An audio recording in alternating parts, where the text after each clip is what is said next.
Okey. Bismillah, alhamdulillah, sallallahu Rasulullah wa ala alihi wa sahbihi wa man walah, amma ba'd. So insyaallah pada malam ini saya berminat untuk bercerita dan juga ulang kaji buat saya sebenarnya. It's been a while since saya bincangkan tentang hal ini, tentang kewujudan seorang tokoh yang bernama Ibn Masarrah ataupun Abdullah bin Masarrah, yang hidup pada kurun ke-4 Hijriah, agak awal ya, lebih kurang 1000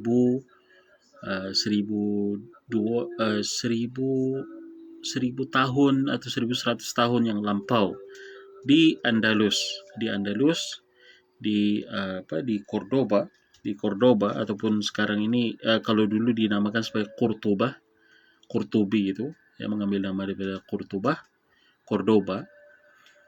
Berasal dari situ ya tokoh ini. Dia seorang filsuf Islam yang terawal, dan juga dialah ya kita boleh katakan sebagai macam pengasas ataupun macam the pioneer pemikiran falsafah dan juga kesufian falsafah di Andalus, yang akhirnya bercambah kepada dua aliran. Nanti kita akan bahaskan. Bercambah kepada dua aliran, satu aliran yang mengambil philosophical turn menjadi aliran falsafah Masya'in, dan satu pula yang berubah ataupun menjadi aliran sufi yang kita kenali sebagai aliran kesufian sufi falsafi Ibnu Arabi dan juga guru-gurunya. So the premise is selalunya kita selalu bahaskan tentang Ibnu Arabi, kita selalu cerita pasal Ibnu Rushd, dan kita andaikan bahawa mereka itu muncul begitu, tidak ada silsilahnya di Andalus itu. No, mereka hidup pada dua tokoh ini, Ibnu Arabi dan Ibnu Rushd, hidup di Andalus pada kurun ke-6 Hijriah. Jadi bila mana dikaji, rupanya silsilah keilmuan atau silsilah falsafah itu sudah ada lebih awal daripada itu. So, macam ini Ibnu Masarrah ini, seawal kurun ke-4 Hijriah, berarti dalam 200 tahun sebelum daripada dalam 100 tahun lebih ataupun 200 tahun sebelum kewujudan Ibnu Rushd dan juga Ibnu Arabi, Ibnu Masarrah telah membawa cara berfalsafah dan juga cara berfikir yang asli. Thus, perlu untuk dikaji supaya kita lebih kenal macam mana evolusi ataupun perubahan kecenderungan itu akhirnya membentuk berdua madrasah ini. Sayangnya kita di sini hanya tergantung kepada polemik ya, sebab kepada polemik Ibnu Arabi. Kita tidak mengkaji pun secara lebih mendalam siapakah asal muasal guru-guru dan juga asal muasal ilmu daripada manakah Ibnu Arabi mendapatkannya. Dan hal ini bila mana disebut Ibnu Arabi ataupun Ibnu Rushd, kita mengandaikan mereka berdua ini saja yang muncul dalam time itu, dan hakikat yang sebenarnya terdapat ratusan, bahkan kita boleh katakan ribuan orang yang memiliki kefahaman sama mereka, yang sama cara berfikirnya seperti mereka ini. Hanya saja kedua-duanya ini menulis. Kedua-duanya menulis buku, mengembangkan falsafahnya, dan diterima oleh orang. So jadi kita dengan ini kita ada some sort of curiosity, kita ada rasa macam rasa macam bukan curiga, dia rasa ingin tahu kan. Kalau Ibnu Rushd ada, sudah tentu orang-orang lain yang berakidah sama dan juga yang berakidah juga falsafah seperti dia ada. Ibnu Arabi ada, dan gurunya Ibnu Barajan, dan juga sebelum-sebelumnya itu ada. Jadi hal ini yang menceritakan kepada kita paling tidak bagaimana falsafah itu sebenarnya diterima walaupun dalam kadar yang tidak begitu popular. Nanti kita kisahkan Ibnu Masarrah ini. Kenapa dia menjadi tidak popular? Sebab kekangan politik. The same case with Ibnu Rushd. Tapi kalau mau dikira daripada segi keilmuannya, ilmu dia diterima oleh ramai orang Ibn Rushd sebagai contoh, dia diminta oleh commissioned, maksudnya dia diperintah untuk menulis ringkasan-ringkasan karya Aristotle untuk kemudahan khalifah mengkaji falsafah. Means keterbukaan pemikiran pemikiran para khalifah pada zaman Ibn Rushd kepada falsafah telah menguntungkan kegiatan falsafah itu sendiri. Dan kita ingin mengemukakan soalan, adakah Ibn Rushd hanyalah satu-satunya orang yang mendalami falsafah? Kita ketahui bahwa Ibn Tufail juga pernah bekerja dengan khalifah, dan juga dia yang mencadangkan kepada khalifah untuk commission ataupun perintahkan Ibn Rushd untuk menulis tentang falsafah, ringkasan kepada falsafah. So itulah dalam tempoh 200 tahun itu sebenarnya Andalus ni dia kegiatan falsafah itu mekar di Andalus. Kalau kita tengok ke Baghdad, the same time zaman sehingga digelar zaman keemasan Islam, kajian-kajian falsafah dan juga kajian sains itu menjadi mekar di sekitar kurun ke-3 sampai penghujung kurun ke-3 sampai ke kurun ke-5 ataupun ke-6 Hijriah, sebelum daripada serangan Mongol dan juga tentera salib and whatnot. Jadi dalam in the time of peace, ketenangan itu, maka ketika itulah falsafah dan juga kajian falsafah ini mekar di timur dan juga di dunia barat, dunia Islam yang diwakili oleh Andalus ini. So, apa yang saya akan bahaskan pada kali ini, saya ambil daripada kajian tesis master saya. Saya ceritakan tentang falsafah, satu falsafah di sebelah timur, satu falsafah di sebelah barat. Dan falsafah sebelah barat inilah Ibnu Masarah ini. Okay? So saya tulis di sini, di sebelah barat dunia Islam juga gerakan falsafah Islam juga muncul, meski tidak sepesat di Baghdad. Yes, falsafah tidak pesat mungkin kerana the turmoils, turmoils dan juga kacau kegiatan politik di Andalus yang tidak begitu aman. Sebenarnya kalau mau dibandingkan dengan Baghdad, di Baghdad pada zaman pada zaman Al-Ma'mun, pada zaman itulah Rashid dan seumpamanya, mereka telah keamanan dan juga prosperity itu dicapai oleh kerajaan Abbasiyah sampai mereka mampu untuk membina sebuah maktabah yang perpustakaan ataupun kompleks ilmu. Sebenarnya kompleks ilmu yang compose of banyak maktabah-maktabah kecil dan juga pusat-pusat kajian, pusat eksperimen yang kecil yang ada di dalam kompleks itu yang dinamakan sebagai Baitul Hikmah, Baitul Hikmah. Dan itu di Baghdad. Tapi di Baghdad itu lebih awal, sebagai contoh Al-Kindi, iaitu kurun ketiga Hijriah. Dia itu kurun ketiga Hijriah.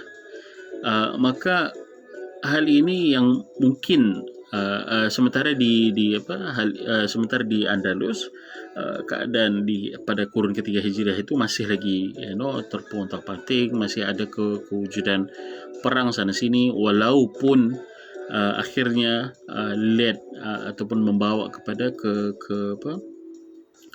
kemajuan dan juga kehebatan ilmu, tapi dorang pada awal kurun ketiga Hijriah itu masih lagi berada di dalam situasi yang shaky. Maka itu menjelaskan paling tidak kenapa lambat falsafah di dunia barat Islam itu.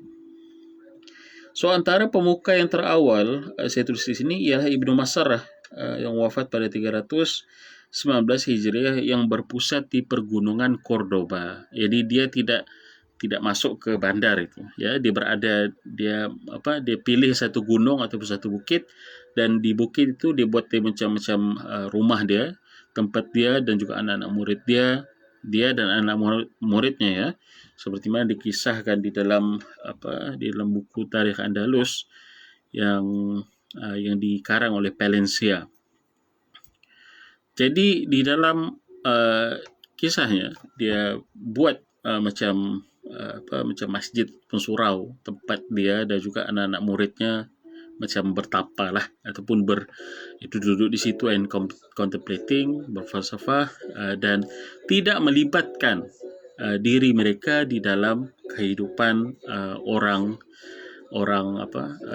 ramai.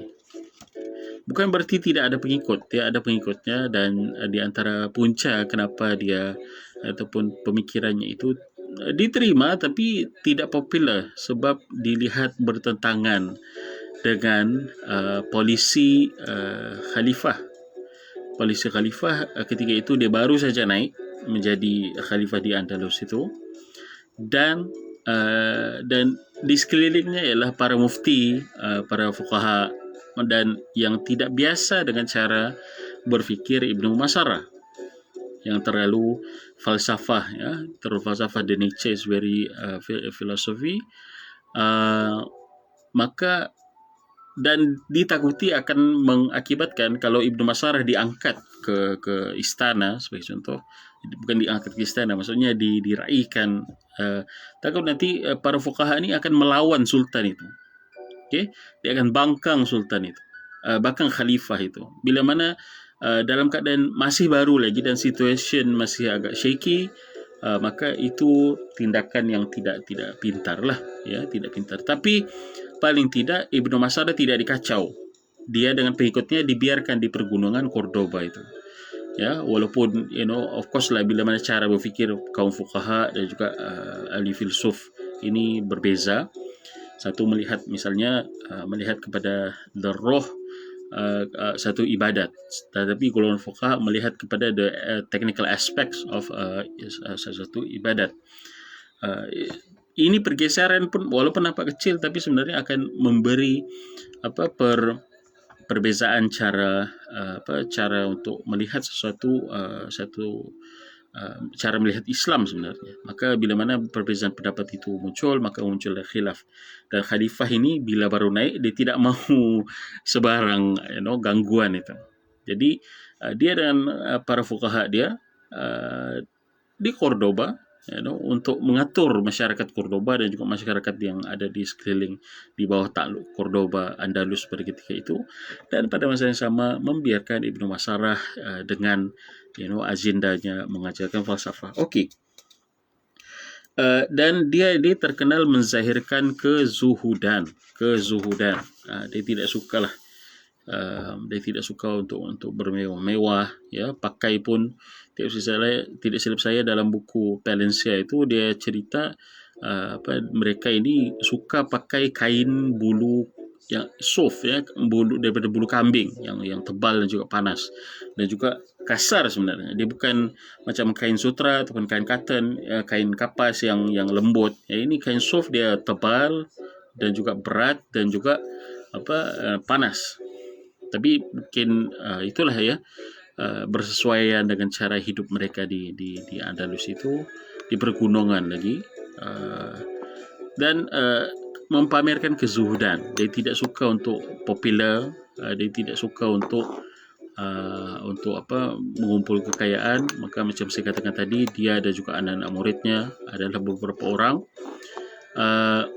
membuat macam surau ataupun tempat mereka beribadat di atas gunung Cordoba itu.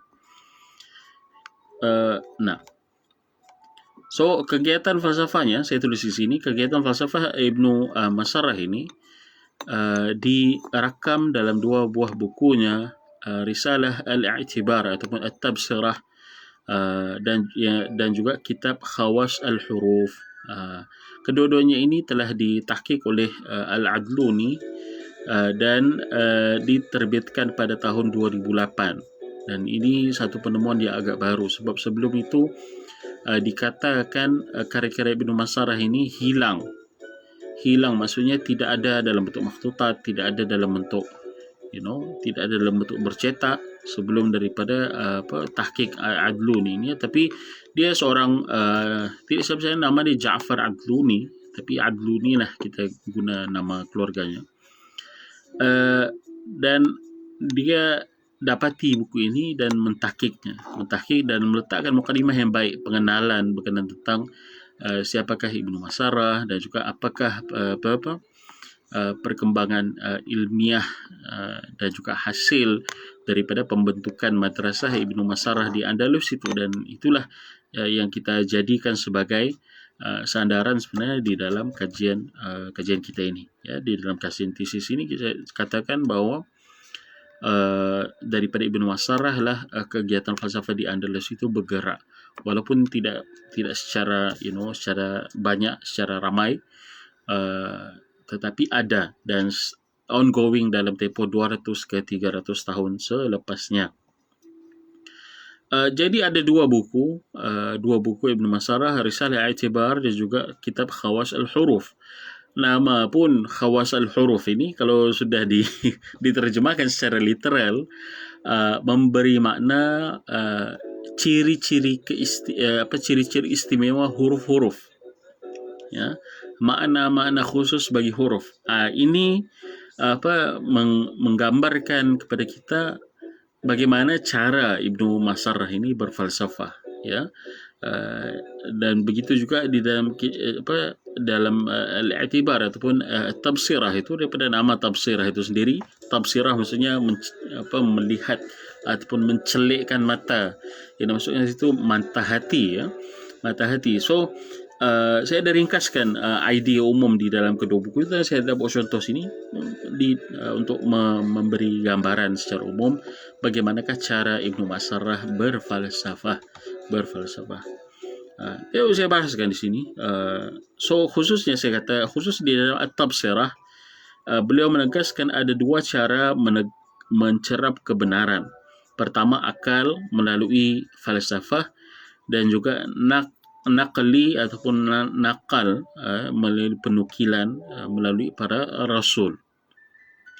Kata beliau, kedua-dua cara ini tidak bercanggah. Akal melalui falsafah mencerap hakikat, dan nakli memberikan pemerian tentang hakikat. So ini sangat-sangat bergema, ya, bergema dalam pemikiran Ibnu Rushd dan juga Ibnu Arabi.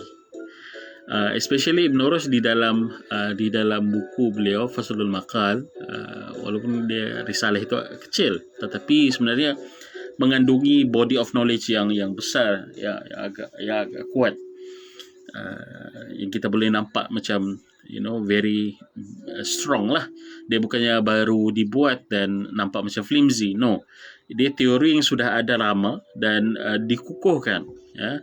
Maka sebenarnya itulah kita boleh cerap itu, ya, perkembangan pemikiran. Kalaulah ini apa yang dinyatakan oleh Ibnu Masarah, maka bayangkan dalam tempoh 200 tahun sampailah ilmu itu, konsep cara berfikir yang sama, falsafah dan juga syariat ataupun nakal ini tidak bercanggah, dan juga kita boleh mencapai kebenaran dengan secara hakikatnya dengan cara falsafah, dan pemerian tentang hakikat itu dicapai melalui syariat ataupun nakli ini.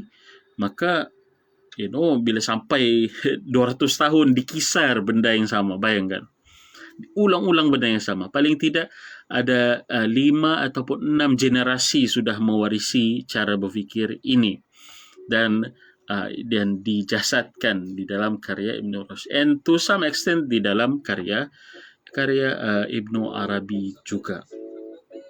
Okay. Dan ini dalam kitab Al-I'tibar. Dan di dalam kitab Khawas al-Huruf, ya, dalam kitab Khawas al-Huruf, dan juga balik ke kitab Al-I'tibar. Masih di kitab Al-I'tibar di sini saya kata istimewa bagi Ibnu Masarah yang membezakannya daripada filsuf Islam di Timur. Beliau membina tafsir Al-Quran yang esoterik. Yang esoterik ni kalau diterjemahkan nanti akan menjadi polemik. Esoterik maksudnya yang batini. Sudah batini ya. Esoterik bukanlah batiniah, bukan batiniah yang kita maksudnya Syiah batiniah, itu tidak. Cara mentafsirkan secara yang mendalam. Nanti kita tengok macam mana. Berdasarkan premis-premis falsafah peripatetik neoplatonis yang saya namakan sebagai masyain, ya. ada setengah orang dia menterjemahkan masyain sebagai peripatetik sahaja. Ada yang melihat bahawa filsuf Arab ini, mereka ini semuanya bukannya masyain, tetapi mereka adalah semuanya neoplatonik. Saya kata tidak. Diorang adalah gabungan mamzuz daripada dua cara berfikir ini, dua aliran ini. Gabungan daripada peripatetik dan juga neoplatonik, dan to some extent ada beberapa adunan ataupun campuran daripada stoik juga, ataupun dinamakan mereka sebagai ruwaqiyin ataupun ruwaqiyun. Jadi masyain, bila mana saya katakan masyain, saya maksudkan peripatetik dan gabungan peripatetik dan juga neoplatonik yang ada di dalam falsafah Islam itu. Itulah masyain. So Ibnu Masarah dia buat bina tafsiran Al-Quran yang esoterik ini berdasarkan premis masyain. Menurut beliau, wujudnya akal ataupun rasio dan juga nafs hayawaniyah ataupun appetitive soul di dalam diri manusia menjelaskan bagaimana akal manusia boleh mencerap Allah Subhanahu Wa Taala dengan berfikir, dengan menilik dan juga berfikir tentang makhluk-makhluknya. Dengan akal dan juga kita punya appetitive soul, kita boleh mengetahui Allah SWT melalui melihat apa yang berada di sekeliling kita. Beliau mendakwa bahawa ajaran inilah yang telah diajarkan Nabi Ibrahim, ini qiyasul ghaib ala syahid, ya. Ini ajaran wujudnya makhluk sebagai dalil kepada wujudnya Allah Subhanahu Wa Taala, seperti mana yang dikisahkan di dalam Al-Quran. Ini ma'ruflah. Ini apabila Nabi Ibrahim, ya, Nabi Ibrahim alaihissalam, dia baginda alaihissalam melihat, dikatakan ada perbezaan tafsiran dalam ayat ini, melihat ke arah langit, dan ketika itu dia berhujah di depan kaumnya, melihat bintang, inilah Tuhanku, kan, inilah Tuhanku. And then tiba-tiba bila bintang tu hilang, sesungguhnya Tuhan aku tidak hilang. Ini hujahannya. Lepas tu tengok bulan, inilah Tuhanku. Dan apabila siang datang, bulan hilang, maka bulan ini bukan Tuhan, sebab Tuhan itu tidak hilang.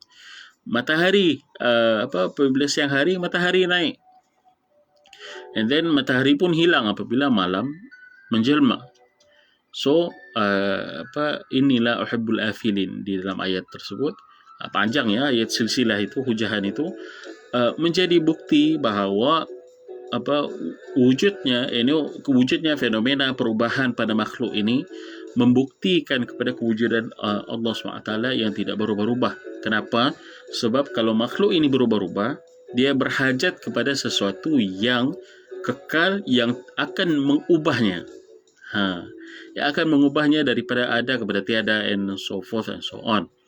Dan kalau yang mencipta perubahan itu, ya, pun berubah dalam arti kata dia kejap hilang, kejap muncul, sama seperti makhluk, maka hal ini berarti dia pun sesuatu yang berhajat kepada sesuatu yang menciptanya, yang mewujudkannya pada satu masa dan menghapuskannya pada masa yang lain, dan itu mustahil bagi Allah Subhanahu Wa Taala. Inilah dalil yang dinamakan sebagai dalil al-qidam. Allah. Okey. Dan inilah yang dibawa oleh Ibnu Masarah di dalam tafsirnya, di dalam bukunya itu Al-I'tibar. Sementara di dalam dan ini agak esoterik, ya, agak esoterik tafsiran ini daripada segi maknanya. Tetapi pergi kepada kitab yang kedua, kitab Khawas Al-Huruf. So tafsiran esoterik ni yang lebih radikal, saya kata, dicerap di dalam kitab Khawas Al-Huruf. Bagaimana firman Allah SWT di dalam surah Alif Lam Mim Sad, ya, Alif Lam Mim Sad, merujuk kepada nama-nama ilahi, ditafsirkan kepada nama-nama ilahi. Contohnya ditafsirkannya alif sebagai ana, ini ana merujuk kepada Allah, saya ini saya Allah, ya. Lam merujuk kepada Allah, mim kepada Malik ataupun Raja, dan sad sani' ataupun pembuat. Dan huruf-huruf ini pula Ibnu Masarah padankan dengan manusia dengan menggunakan konsep 3 fakulti jiwa Aristotle. Sani' pembuat itu umpama nafs nabitah ataupun jiwa vegetatif yang tugasnya membina dan memelihara anggota badan. Malik, mim itu dalam alif lam mim sad itu umpama nafs hayawaniyah, jiwa appetitif yang tugasnya menginginkan dan juga menguasai gerak badan. Dan Allah umpama akal yang mentadbir badan dan juga fakulti jiwa yang lain. Ya, so alif lam mim sad ada tafsiran makrokosmos, ya, yang bersifat di luar, bahwa itulah alif lam mim sad merujuk kepada Allah. Alif ana, lam Allah, mim al-malik ataupun raja itu, dan sad sana, itu dari segi makrokosmos. Di dalam badan kita pun ada pattern yang sama. Ada pattern yang sama yang boleh dibuat ataupun difahami. Jadi maka di dalam alif lam mim sad dalam badan kita itu ialah alif ana saya, lam akal saya, mim nafs hayawaniyah saya, sad nafs nabitah saya. Jadi ada mikrokosmos, ada makrokosmos. Dan daripada inilah, ya, setengah ulama-ulama sufi mentafsirkan firman Allah SWT, wa fi anfusikum, bahawa petanda kewujudan Allah Subhanahu Wa Taala itu ada di dalam diri kamu. Dan hal ini, tafsiran makrokosmos ini juga ada diserap di dalam beberapa penulisan Suyuti sebagai contoh, dan juga Izzuddin bin Abdul Salam di dalam buku beliau yang berjudul Rumus, ya. Jadi kita tidak boleh katakan sesat semata-mata begitu. Tidak. Mesti ada sebab kenapa Izzuddin bin Abdul Salam sebagai seorang alim faqih, dia boleh tolerate tafsiran ini, makrokosmos ini. Dan konsep makrokosmos saya tulis di sini, makrokosmos dikesan di sini yang beranggapan bahawa badan manusia merupakan imitasi kepada alam luaran. Konsep ini juga berturut dikesan dalam lingkungan Ikhwan As-Safa di Baghdad, namun Ibnu Masarah setapak lebih maju dalam mengislamkan konsep ini dengan memadukannya dengan tafsiran esoteris Al-Quran. Ini tafsiran yang dinamakan sebagai itu. Ya, so kalau tengok daripada situ tidak adalah muncul ide-ide yang terlalu ekstrem, ya, yang mengatakan mungkin perlu dikaji lagi buku itu secara mendalam. Sebab kalau kita tengok di yang dalam pemikiran yang dan pemikiran yang terlalu ekstrem, yang mengatakan bahawa Allah adalah Muhammad dan seumpamanya, hal ini perlu untuk dicermatilah, ya. Tidak semua yang mentafsirkan huruf-huruf ini kita boleh pukul rata masuk dalam bakul semua ini batini. No, it's wrong.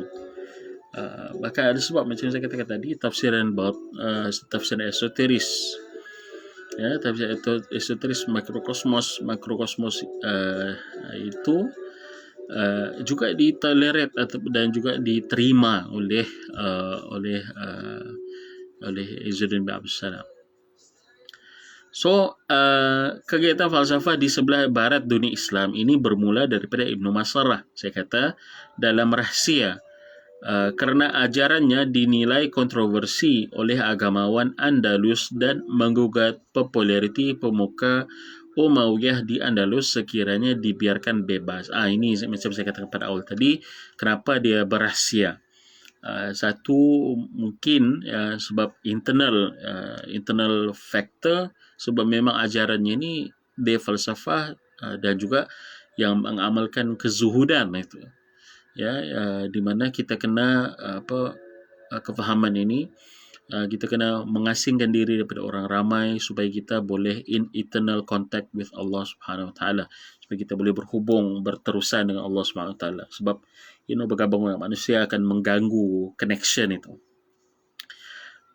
Dan juga boleh jadi dan disebabkan oleh external factor, yakni disebabkan oleh kontroversi itu. Maka gabungan daripada internal factor, external factor ini menjadikan kegiatan falsafah Ibn Masarah ini dilaksanakan secara rahsia.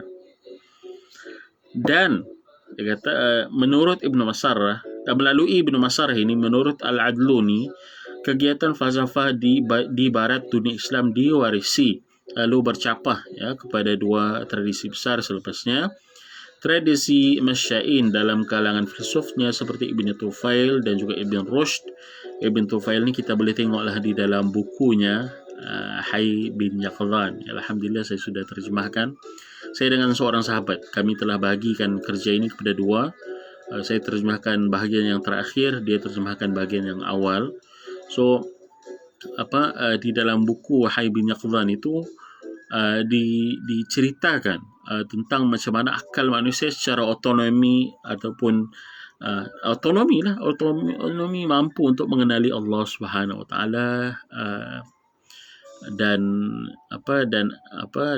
akhirnya bila mana dia menjadi otonomi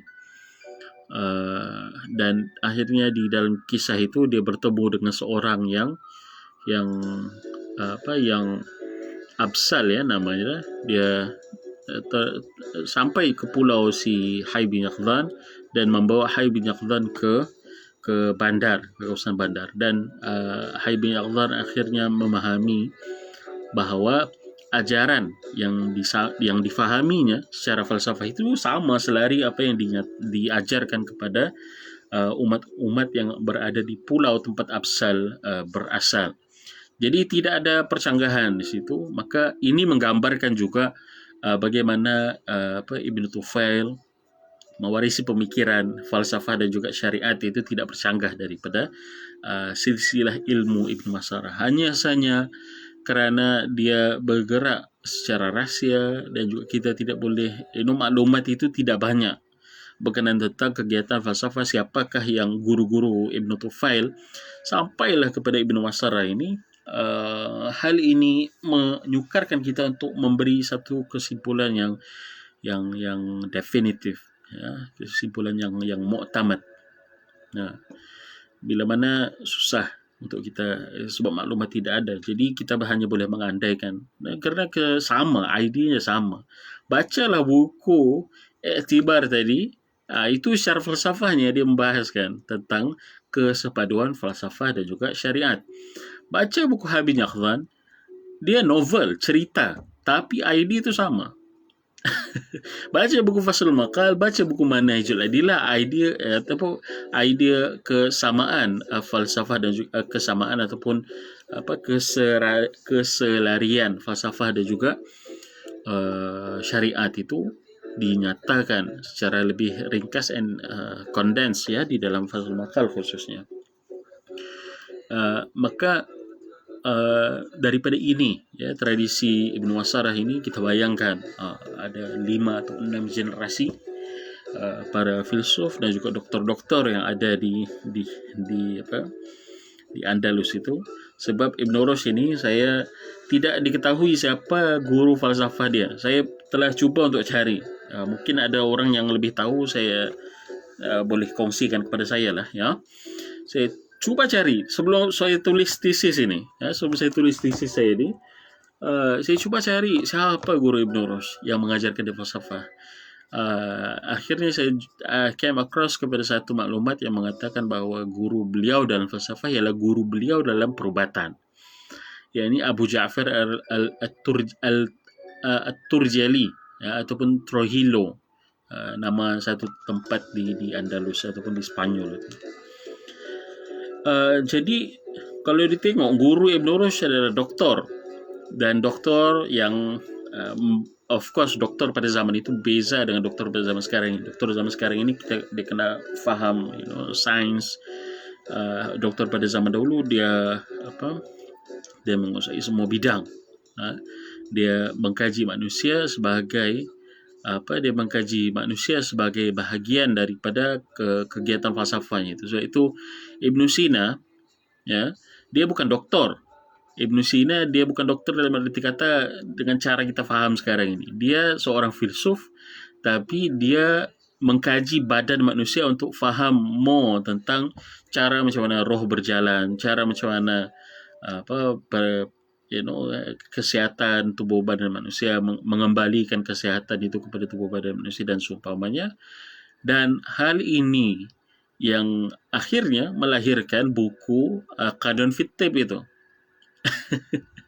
Kita jadi kena faham pada zaman dahulu untuk menjadi doktor you kena study falsafah ataupun you need to be a philosopher in order to be a doctor pada zaman dahulu. Adalah basic-basic dan juga asasnya. Maka begitu juga Ibn Rushd, dia tulis Al-Kulliyat fi Tibb itu sebagai salah satu daripada projek dia dengan seorang sahabatnya Ibn Zuhur, tidak silap saya.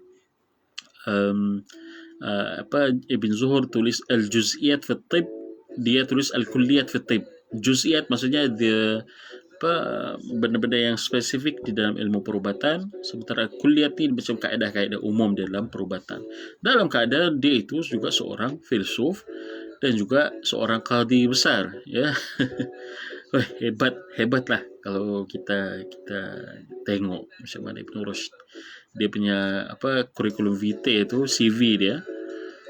Dia punya kan, dia menjadi filsuf, dia menjadi doktor, subhanallah, dia menjadi qadi besar, ya, qadi besar di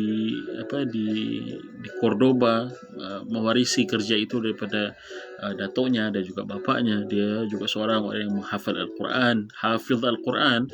Dia juga seorang menghafal Muwatta Imam Malik. Maka dia punya kepakaran dia itu, subhanallah. Ya, ada komen di sini. Waalaikumsalam warahmatullahi wabarakatuh. Okey, dan itu tradisi Masyain, dan juga satu lagi aliran yang bercapah daripada pemikiran Ibnu Masarah ini ialah aliran yang saya namakan sebagai tradisi Neoplatonic Sufi. Neoplatonic Sufi ataupun yang dinamakan oleh Al-Adluni di dalam bukunya itu, Muqaddimah Tahqiq Khawas al-Huruf dan juga I'tibar, itu dia diterbitkan sekali, ya. Dua buku itu diterbitkan sekali. Dia menamakan aliran ini sebagai aliran Sufi falsafi. Dalam kalangan sufinya, so tradisi ini diwarisi oleh sufi-sufi di Andalus, seperti siapa Ibnu Barrajan, Ibnu Barrajan guru kepada Ibnu Arabi, dan juga Muhyiddin Ibn Arabi, begitu. So hal ini akhirnya akan memahamkan kita bahawa cara untuk memahami dan juga membaca dengan sebenarnya teks-teks Ibnu Arabi dan juga Ibnu Rushd ialah paling tidak kena guna cara falsafah. Some people, they are being very arrogant. Dia kata Ibnu Arabi bukan falsafi, tidak boleh dinamakan sebagai sufi falsafi. No. Kita ni, bila mana kita kaji, kita nyatakan ni, kita kena nyatakan sebab. Dan saya sudah nyatakan sebabnya di sini. Kenapa Ibnu Arabi perlu dibaca daripada kacamata ataupun cara berfalsafah, falsafah Islam itu. Kenapa perlu dibaca begitu? Sebab silsilahnya sampai kepada Ibnu Masarah ini. Kan? So it's quite crazy kalau kita membaca Ibnu Arabi ini semata-mata daripada aspek dengan cara melihat sufinya atau membaca secara literal teksnya itu. No. Dia umpama rumus, tetapi rumus itu perlu untuk dirungkai dengan cara dan juga dengan spek mata yang betul. Spek mata yang betul. Kalau kita guna spek mata yang salah untuk melihat benda yang depan mata kita, sebagai contoh adalah benda kecil macam ini. Kalau saya guna kanta 500, kanta 1000 untuk melihat depan ni mungkin most of the time saya punya pandangan menjadi distorted, pandangan saya akan menjadi salah.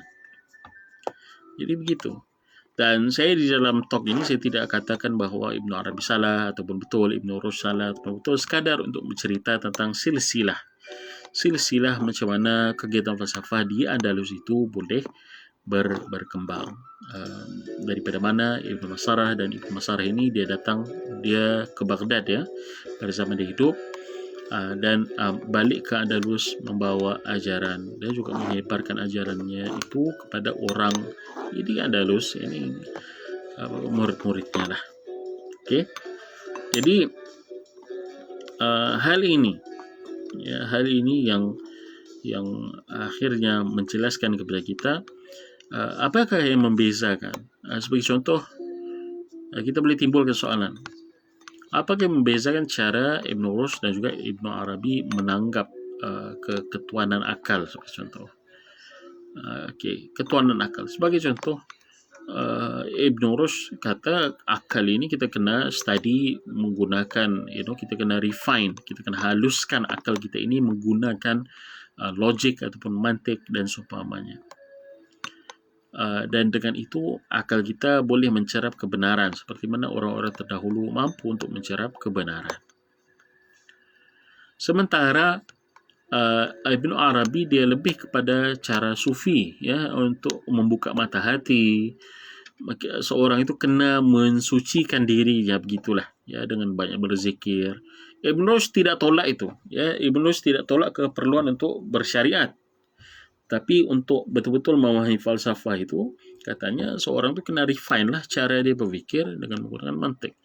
Ibnu Arabi kata tidak, karena kita berhajatkan kepada nur Allah Subhanahu Wa Taala, cahaya, limpahan cahaya daripada Allah Subhanahu Wa Taala.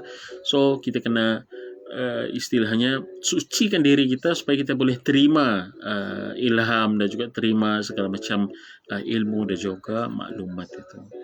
Walaupun mereka kedua-dua mengatakan bahawa akal itu menjadi ada ketuanan akal, tetapi tengok cara mereka berfikir tu berbeza, ada approach berbeza.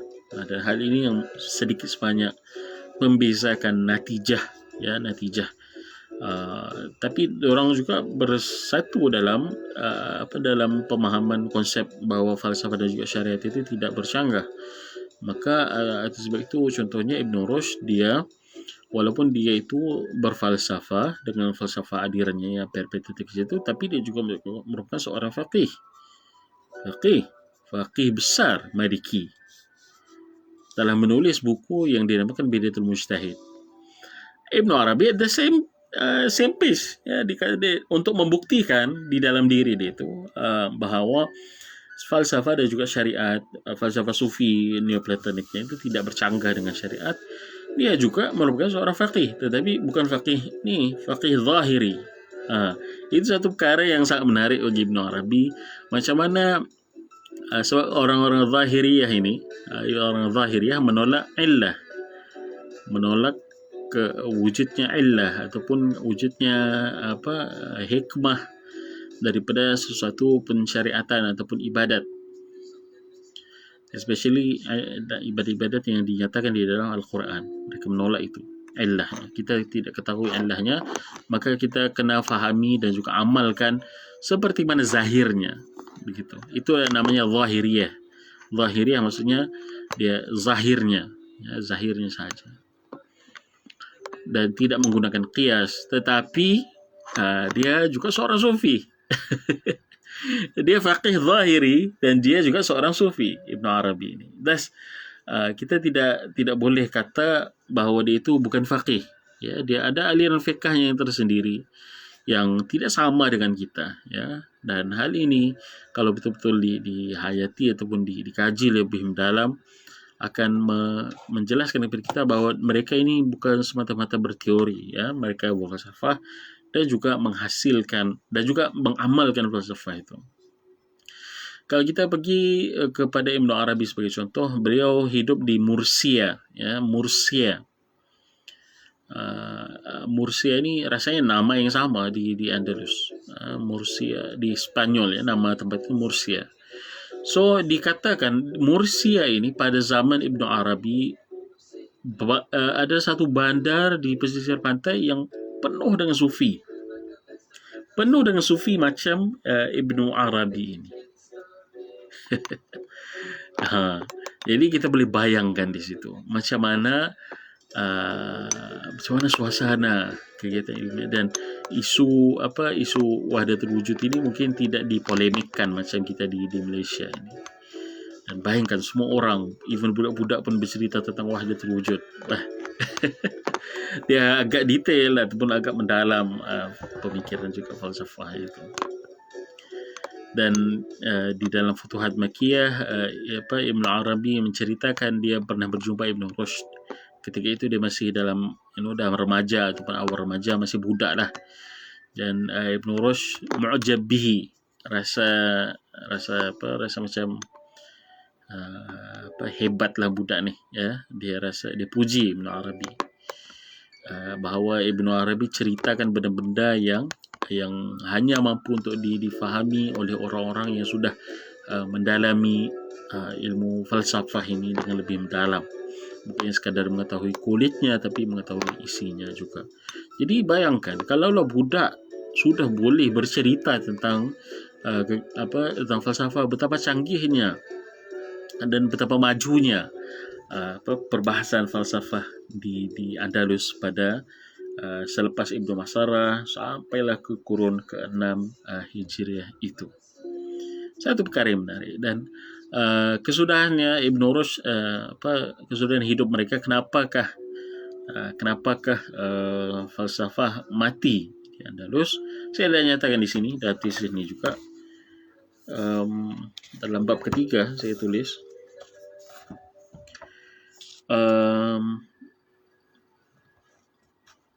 saya timbulkan soalan di sini, sekiranya Ibnu Rushd benar-benar meninggalkan legasi, kenapa nama beliau tidak terkenal dalam dunia kesarjanaan Islam, dalam arti kata memiliki pengikut, dan paling tidak buku-buku beliau seharusnya mudah didapati dalam lingkungan kesarjanaan Islam. Hal ini ditimbulkan oleh seorang macam penyelia, bukan penyelia, dia examiner untuk proposal saya. Dia kata, siapa Ibnu Rushd ni? Adakah dia terkenal? Kenapa adakah falsafah itu diterima dalam Islam? Ditimbulkan soalan begitu. So I think it's a good question. Saya senaraikan beberapa sebab di sini kenapa Ibnu Rushd tidak terkenal dalam dunia sarjana Islam berbanding daripada Al-Ghazali, berbanding daripada Ibn Taymiyah dan sebagainya. Saya katakan di sini dan juga memberi kesan kepada Ibnu Arabi. Saya kata di sini jawapan yang awal yang saya boleh berikan ialah, saya kata, pemulauan dan pengasingan golongan filsuf daripada istana Al-Muhad ataupun istana kumpulan Al-Muwahhidin ini, ya, pemerintah pada zaman Ibnu Rushd dan juga Ibnu Arabi. So kenyataan ini, saya kata, bila mana dipulaukan golongan filsuf ini daripada istana, maka dia sudah tidak diterima dan juga ditolak oleh golongan istana. So dorang jadi nafsi-nafsi lah. Tidak ada sudah kerajaan ataupun pihak pemerintah yang boleh membela keberadaan mereka di dalam kerajaan itu. So saya kata di sini, kenyataan ini dibuktikan dengan pemecatan dan pembuangan Abul Abbas As-Sibti, filsuf sufi dan juga guru kepada Ibnu Arabi. Pemecatan ini berlaku selepas kewafatan Ibnu Rushd. Saya kata di sini, situasi ini akhirnya merencatkan sosialisasi falsafah dalam masyarakat dan menenggelamkan nama baik filsuf seperti Ibnu Rushd dan juga seangkatannya. Maka hal ini memberi kesan kepada penerimaan masyarakat. Dan of course, selepas Ibnu Rushd wafat, situasi di Andalus itu kembali kepada turmoil dan tidak pernah aman lah, ya, tidak pernah aman. Selepas daripada kurun ke-6 masuk kurun ke-7, tentera salib datang dan memecah belahkan Andalus itu, dan hal itu berlarutan sampai kurun ke-8 Hijriah, zaman Asy-Syatibi, dan Asy-Syatibi terpaksa lari daripada Syatibah itu untuk menyelamatkan diri dan juga keluarganya daripada serangan musuh. Maka hal ini menjelaskan kepada kita bahawa kenapa masih perlu kajian-kajian tentang Ibn Rushd, Ibn Arabi ini dibuat secara akademik oleh orang-orang kita di Malaysia. Tidak hanya fokus kepada wahdatul wujud. Jangan hanya fokus pada itu, pada isu-isu polemik. Banyak benda-benda lain yang kita boleh fahami dan juga kita boleh istifadah daripada pemikiran Ibn Arabi, Ibn Rushd dan juga Ibn Masarah ini. Sebagai contoh, cara untuk meleraikan khilaf sebagai contoh dalam pemikiran Ibn Arabi kita boleh kaji. Cara untuk menyelesaikan khilaf menurut Ibn Rushd kita boleh kaji juga, kan? Misalnya dia tulis di dalam bukunya Asbabul Khilaf, di dalam buku Bidayatul Mujtahid itu salah satu bila mana dijelaskan sebab khilaf, maka seakan-akan dia kata janganlah bergaduh. Kamu sudah faham kenapa kamu berkhilaf, maka masing-masing dengan penghujahan masing-masing. Jangan terlalu strict di dalam fiqh, sebab fiqh ini menerima khilaf yang mu'tabar. Tidak ada manfaatnya kalau kita terlalu taksub kepada salah satu mazhab. Begitu. Dan itu salah satu cara dia untuk menyelesaikan khilaf. Mungkin nanti insyaAllah kalau ada masa, di masa akan datang saya akan tulislah sebuah kajian, paper mungkin, tentang cara Ibn Rushd menyelesaikan khilaf. Kalau belum ada lagi dibuat, tapi saya berminat untuk lihat itu. Dia menyelesaikan khilaf dalam fiqh, dia menyelesaikan khilaf dalam akidah. Cara beliau. Sebab saya punya kajian ini, cara beliau untuk menyelesaikan khilaf dalam bab akidah sebenarnya. Cuma perlu dirumuskan dan dikecilkan lagi skop itu dan digabungkan dengan kajian yang lain, cara beliau menyelesaikan khilaf dalam bab fiqh. Itu insyaAllah nantilah kalau ada masa. Doakan saya sehat. Kalau panjang umur rezeki, insyaAllah kita akan buatlah itu mungkin dalam bentuk paper ataupun dalam bentuk pembentangan. Okey. Jadi kita balik kepada topik asal. So kita faham sudah Ibn Masarah lah sebagai pengasas, kalau kita boleh kata, kepada kegiatan falsafah di Andalus, dan akhirnya beranak pinak, berkembang sampailah memunculkan kepada dua aliran besar, aliran Masya'in yang akhirnya dikembangkan dengan baik oleh Ibn Rushd, dan juga aliran Sufi Neoplatonik yang akhirnya dikembangkan dengan baik oleh Ibn Arabi. Okey, jadi wallah alam. Saya kira itu saja perkongsian untuk malam ini. Untuk tesis ini rasanya tidak akan dikongsi. Maksudnya mungkin akan diedit dan barulah diatur untuk penerbitannya. Tapi buat masa ini belum lagi lah. Ya, insyaAllah. Doakan mana tahu murah rezeki. Memang sebab saya tidak mahu tesis ini hanya terhad di rak pasca itu ya, rak postgraduate di UMS itu. Saya mau paling tidak isi ini kita keluarkan dan saya kepada khalayak yang berminat untuk mengkajinya dan boleh dimanfaatkan seterusnya. Begitu. So jangan itulah ya, sedih. Saya sedih tengok tesis banyak di universiti tapi tidak ada especially UMS dia tidak ada open access itu. Sedangkan itu boleh untuk dibuat. Beberapa universiti sudah buat macam UKM, mereka sudah buat open access untuk tesis universiti mereka, so memudahkan orang untuk mengkaji, untuk sambung kajian itu, kan. Contoh kalau saya mati awal sebagai contoh, siapa akan sambung kajian ini? So itu kalau kita boleh impian saya kalau boleh dibukukan tesis ini dan diterbitkan, dicetak untuk khalayak.